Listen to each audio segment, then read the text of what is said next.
प्रधानमंत्री नरेंद्र मोदी के तीसरे कार्यकाल को शुरू हुए कुछ घंटों का ही समय हुआ है, लेकिन अभी से ही उनके जो सहयोगी हैं उनके नेताओं की ओर से बगावती सुर सामने आ रहे हैं। ये बात नरेंद्र मोदी और उनकी पार्टी बीजेपी दोनों के लिए अच्छी नहीं है।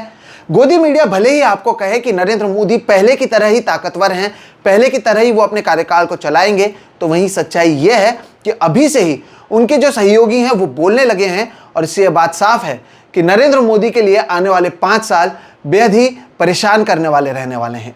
नमस्कार दोस्तों, मेरा नाम है सोहित मिश्रा और आज चर्चा करेंगे इसी विषय पर। दोस्तों, ये जो मैंने बगावती सुर की बात की है, इसकी शुरुआत महाराष्ट्र से हो चुकी है। महाराष्ट्र की सत्ता में बीजेपी के साथ ही एकनाथ शिंदे की शिवसेना और अजित पवार की एनसीपी शामिल हैं। ये दोनों ही बहुत ही महत्वपूर्ण रोल इस स्टेट यानी महाराष्ट्र में निभाते हैं। और अगर बात करें तो इन दोनों ही पार्टी के नेता अब खुलकर बयान देने लगे हैं। पहले बात करते हैं अजित पवार के एनसीपी की। इस पूरे लोकसभा में जहां पर वो केवल 1 सीट जीत पाए हैं, तो वहीं उससे पहले उन्होंने बहुत बड़ा काम किया। बीजेपी के लिए उन्होंने यानी अजित पवार ने अपने चाचा शरद पवार से बगावत की, उनकी पार्टी को तोड़ा। इसलिए अजित पवार को एनसीपी का नाम और चुनाव चिन्ह दिया गया। साथ ही साथ महाराष्ट्र की सरकार में उन्हें उप मुख्यमंत्री भी बनाया गया। तब एनसीपी के नेताओं ने यह सोचा था कि जब नरेंद्र मोदी तीसरी बार सत्ता में लौटेंगे तब उन्हें कैबिनेट मंत्री भी उनके नेताओं को बनाया जाएगा। ये उम्मीद की जा रही थी और महाराष्ट्र में इस पर चर्चा भी थी कि जब नरेंद्र मोदी 3.0 सामने आता है तब उसमें प्रफुल्ल पटेल, क्योंकि वो पहले भी मंत्री रह चुके हैं, उन्हें एक प्लम पोर्टफोलियो, एक मजबूत जो है कैबिनेट मंत्री, उन्हें बनाया जाएगा। लेकिन ऐसा होता नहीं है और इसलिए आप देखते हैं कि नरेंद्र मोदी के शपथ विधि के कुछ घंटों पहले प्रफुल्ल पटेल मीडिया के सामने आते हैं और वो कहते हैं कि एनसीपी का कोई भी नेता आज शपथ नहीं लेने वाला है। वो कहते हैं कि हमें एक दिन पहले बताया गया कि हमें जो है एमओएस विद इंडिपेंडेंट चार्ज दिया जाएगा, यानी हमें राज्य मंत्री बनाया जाएगा। अब क्योंकि मैं पहले कैबिनेट मंत्री रह चुका हूं तो मैं राज्य मंत्री कैसे बनूं? ये एक डिमोशन है। इसलिए हमने हमारी जो परेशानियां हैं या जो हमारी बात है वो बीजेपी के नेताओं के सामने की है। अब अगर प्रफुल्ल पटेल चाहते तो नरेंद्र मोदी के शपथ विधि के बाद भी ये बात कह सकते थे, लेकिन उन्होंने जानबूझकर ये बात पहले की। और उसके बाद हम ये देखते हैं कि कुछ दिनों में ही अजित पवार जब मुंबई के षणमुखानंद हॉल में एनसीपी के नेताओं से बात करते हैं तब उन्हें अचानक से अब शरद पवार की याद आती है। वो शरद पवार को 24 साल तक एनसीपी का नेतृत्व करने के लिए धन्यवाद भी करते हैं, इमोशनल हो जाते हैं। उन्हें पता है कि महाराष्ट्र में एनसीपी और एकनाथ शिंदे की शिवसेना के अलावा बीजेपी कमज़ोर है, यानी इन दोनों अगर उनके साथ नहीं होते हैं तो बीजेपी की परेशानी बढ़ सकती है और इसलिए गठबंधन की सरकार में अभी अपना दबाव बनाते हुए नजर आ रहे हैं। वो ये करने वाले अकेले नहीं हैं। एकनाथ शिंदे की शिवसेना के श्रीरंग बारने, ये सांसद हैं, वो भी अब खुलकर सामने आ रहे हैं। उन्होंने भी कहा कि हमें कहीं ना कहीं ये लगा था कि हमें और भी ज़्यादा जो मंत्री पद है वो दिया जाएगा, एक कैबिनेट मंत्री बनाया जाएगा, एक एमओएस बनाया जाएगा, लेकिन ऐसा हुआ नहीं।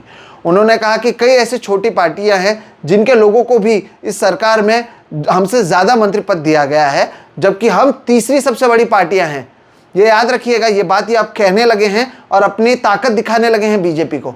उन्होंने कहा कि जनता दल यूनाइटेड और साथ ही साथ चंद्रबाबू नायडू की पार्टी के बाद हम तीसरी सबसे बड़ी पार्टी हैं, लेकिन इसके बावजूद हमें केवल एक एमओएस दिया गया। ये बात सही नहीं है। जीतनराम मांझी को भी जो है मंत्री बनाया गया और साथ ही साथ और भी दूसरी पार्टियां हैं जिसका इन्होंने जिक्र किया और कहा कि उनके लोगों को ज़्यादा सीट दी गई है, जबकि हम तीसरे सबसे बड़ी पार्टी हैं। यानी एक तरीके से अब ये जो नेता हैं वो अपनी ताकत को फ्लेक्स करने लगे हैं। बाद में ज़रूर ये बयान आते हैं कि नहीं ये उनकी अकेले की बात है, ये उनका अकेले का ये निर्णय या बयान है, पार्टी का ये बयान नहीं है। लेकिन ये बात साफ है कि जो लोग हैं उन्हें पता है कि नरेंद्र मोदी को ज़रूरत है अब अपने सहयोगियों की। वो अपने दम पर सरकार में नहीं आए हैं, ऐसे में यही मौका है अपनी बात खुलकर रखने की। वरना आप सोचिए, पिछले 10 साल में कौन सा ऐसा नेता है जो बीजेपी के खिलाफ बोला है मीडिया के सामने? ये मीडिया को बुलाते हैं, बयान देते हैं, मुद्दा बनाते हैं और फिर कहते हैं कि ये एक उनका इंडिविजुअल बयान है, ये पार्टी का बयान नहीं है। जबकि सच ये है, इन्हें पता है कि नरेंद्र मोदी सत्ता में रहने को मजबूर हैं। उनकी मजबूरी है कि वो कुर्सी नहीं छोड़ सकते हैं और उसका फ़ायदा उठाने की कोशिश ये दोनों पार्टियां करते नजर आ रही हैं। अब बगावत इन दोनों पार्टियों की ओर से नहीं हुई है। बीजेपी के नेता देवेंद्र फडणवीस भी कहीं ना कहीं बगावती मूड में नजर आ रहे हैं। अब मैं इसका आपको एग्जाम्पल क्रोनोलॉजी से समझाता हूं दोस्तों। याद कीजिए, जब एकनाथ शिंदे ने बगावत की थी, यहाँ से सूरत गए, फिर वो गुवाहाटी गए, फिर गोवा गए, फिर महाराष्ट्र आए, तब देवेंद्र फडणवीस और एकनाथ शिंदे ने एक प्रेस कॉन्फ्रेंस की। इस प्रेस कॉन्फ्रेंस में देवेंद्र फडणवीस ने ऐलान किया कि इस सरकार में अब एकनाथ शिंदे मुख्यमंत्री होंगे, साथ ही साथ उन्होंने ये भी बात कही कि मैं इस सरकार में शामिल नहीं रहूंगा, मैं बाहर से देखूंगा कि यह सरकार कैसे चलती है। लेकिन उनके इस बयान के कुछ मिनटों बाद ही अमित शाह और साथ ही साथ दूसरे नेता यह तय करते हैं कि देवेंद्र फडणवीस भी इस सरकार में शामिल होंगे। वो पहले मुख्यमंत्री रह चुके हैं, लेकिन इस सरकार में उन्हें उप मुख्यमंत्री बनाया जाता है। एक तरीके से डिमोशन होता है और देवेंद्र फडणवीस भी कहीं ना कहीं ये बात साफ है, यहाँ पर लोगों को पता भी थी कि वो नाराज थे इस बात से। अब जब वो देखते हैं कि महाराष्ट्र में प्रदर्शन अच्छा नहीं हुआ, जब वो देखते हैं कि दिल्ली में जो है बीजेपी कमज़ोर नज़र आ रही है, तब वो एक बार फिर से कहते हैं कि मैं अब इस्तीफा देना चाहता हूं अपने पद से, मैं हार की जिम्मेदारी खुद लेता हूं और मैं पार्टी के लिए काम करना चाहता हूं। ये बात वो अमित शाह को कहने के लिए दिल्ली जाते हैं। अमित शाह उनकी बात को नहीं मानते हैं, जिसके बाद वो फिर से महाराष्ट्र आते हैं और वो कहते हैं कि उनके पास स्ट्रैटेजी है काम करने की। लेकिन हकीकत यह है कि देवेंद्र फडणवीस ने भी बता दिया कि वो नाराज़ हैं, उन्हें पहले उप मुख्यमंत्री नहीं बनना था, आपने उन्हें उप मुख्यमंत्री बनाया, ये उनके लिए अच्छी बात नहीं है। और ये तीनों जानबूझकर दोस्तों इसी समय बयान दे रहे हैं। इसकी वजह यह है कि 4 महीने बाद महाराष्ट्र में विधानसभा के चुनाव होने वाले हैं। 2019 में बीजेपी सबसे बड़ी पार्टी थी, लेकिन इसके बावजूद अपने दम पर सरकार नहीं बना पाई थी। हमने देखा था कि यहाँ पर महाविकास आघाड़ी की सरकार बनी थी, उद्धव ठाकरे मुख्यमंत्री थे। हालांकि आगे जाकर दो जो यहाँ के जो स्टेट पार्टीज हैं, एनसीपी और शिवसेना, दोनों को तोड़ा गया और बीजेपी फिर से सत्ता में लौटी। 2019 में 48 में से 42 लोकसभा सीट जीतने के बावजूद बीजेपी यहां पर केवल विधानसभा में 105 सीट जीत पाई थी, अपने दम पर वो सरकार नहीं बना पाई थी।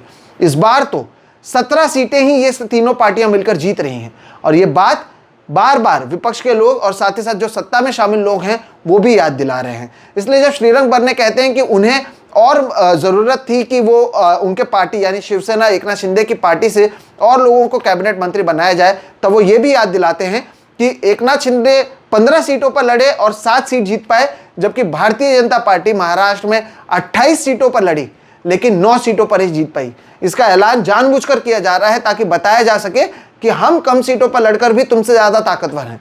तो ये सब किया जा रहा है महाराष्ट्र में। महाराष्ट्र विधानसभा चुनावों से पहले दोस्तों सामने एक मजबूत विपक्ष है जो अपने दम पर 30 सीटें जीत पाई है और एक जो निर्दलीय है उन्होंने भी समर्थन दे दिया है।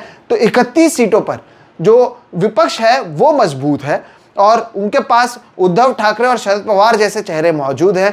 तो वहीं इस तरफ है एकनाथ शिंदे की शिवसेना, जिनके लोग नाराज़ हैं कि हमारे साथ नाइंसाफ़ी की गई है। अजित पवार की जो पार्टी है एनसीपी, वो भी नाराज़ है कि हमारे साथ नाइंसाफ़ी की गई है। ऐसे में आने वाला समय जो है वो बहुत ही महत्वपूर्ण रहने वाला है। और ये भी याद रखिएगा, इसकी शुरुआत महाराष्ट्र से हुई है। दूसरे जो राज्य हैं उनके भी लोगों को पता है कि अब वो खुलकर नाराज़गी जता सकते हैं, वरना कौन पहले टीवी के सामने आकर नरेंद्र मोदी के खिलाफ या उनकी पार्टी के खिलाफ नाराज़गी जता सकता था। अब ये सारी चीज़ें हो रही हैं और कोई कुछ नहीं कर पाएगा, क्योंकि नरेंद्र मोदी को केंद्र में इन सभी लोगों की ज़रूरत है। अब देखना अहम यह होगा कि क्या प्रफुल्ल पटेल को कोई कैबिनेट दिया जाता है, क्योंकि अगर ऐसा होता है तब फिर शिवसेना एकनाथ शिंदे के लोग भी नाराज़ होंगे कि वो 1 सीट जीतकर अगर एक कैबिनेट ले पा रहा है तो हम 7 सीट जीतकर एमओएस क्यों लें, हमें भी आपको कैबिनेट देना होगा, हमें 1 से ज़्यादा कैबिनेट देना होगा। हम तीसरी सबसे बड़ी पार्टियां हैं आपके गठबंधन में। अब ये अगर शिवसेना एकनाथ शिंदे को देते हैं तो दूसरी पार्टियां भी सामने आएंगी, यानी एक के बाद एक जो बयानबाजी है वो बढ़ने वाली है। नरेंद्र मोदी के लिए तीसरा कार्यकाल अच्छा नहीं रहने वाला है। आप टीवी पर देखेंगे कि अमित शाह उनके साथ आ गए, पीयूष गोयल उनके साथ आ गए हैं और भी लोग उनके साथ हैं। ये सब सच है, लेकिन उन्हें ज़रूरत है आंकड़ों की। आंकड़े उनके साथ नहीं हैं, इसलिए तो नीतीश कुमार और साथ ही साथ चंद्रबाबू नायडू के साथ नजर आते हैं। पहले जो कैमरा के सामने अकेले रहते थे वो इन दोनों के साथ आते हैं। महाराष्ट्र में देवेंद्र फडणवीस भी नाराज़ हैं, उनके लोग भी नाराज़ हैं कि देवेंद्र फडणवीस को आप जो मुख्यमंत्री थे उप मुख्यमंत्री बनाया, अब भी जो है एकनाथ शिंदे सरकार चला रहे हैं, देवेंद्र फडणवीस नंबर 2 हैं। ये बात उनको पसंद नहीं आई। तो इन सारी चीज़ों का असर आने वाले चुनावों में आपको देखने मिल सकता है। और जैसे कि मैंने शुरुआत में कहा, ये बात नरेंद्र मोदी और उनकी पार्टी बीजेपी के लिए अच्छी नहीं है, क्योंकि अब धीरे धीरे वो एक्सपोज हो रहे हैं। लोग, जनता अब समझ पाएगी कि कैसे वो मजबूर हैं सत्ता में रहने के लिए, और सत्ता में रहने के लिए वो कुछ भी कर सकते हैं। इसलिए अब विपक्ष के लोग या उनके जो गठबंधन के लोग हैं वो भी अब नरेंद्र मोदी से डरते हुए नजर नहीं आ रहे हैं। अब आगे क्या कुछ होगा दोस्तों, ये देखना महत्वपूर्ण होगा। लेकिन ये बात आप समझ लीजिए कि इसकी शुरुआत महाराष्ट्र से हुई है, बाकी जगहों पर भी इसका असर आने वाले दिनों में आप देख सकेंगे। फिलहाल इस वीडियो में इतना ही। मेरा नाम है सोहित मिश्रा। आपको ये वीडियो कैसा लगा ये ज़रूर बताइएगा। अगर अब तक इस चैनल को लाइक नहीं किया तो लाइक भी कर लें, इस वीडियो को दूसरे के साथ साझा कर उन्हें भी बताएं कि नरेंद्र मोदी की मजबूरी का फायदा अब उनके गठबंधन में शामिल लोग ले रहे हैं। और साथ ही साथ अगर अब तक चैनल को सब्सक्राइब नहीं किया है तो वो भी कर लें। हम इस तरह के वीडियोस आपके सामने लगातार लाते रहते हैं। फिलहाल इतना ही, नमस्कार।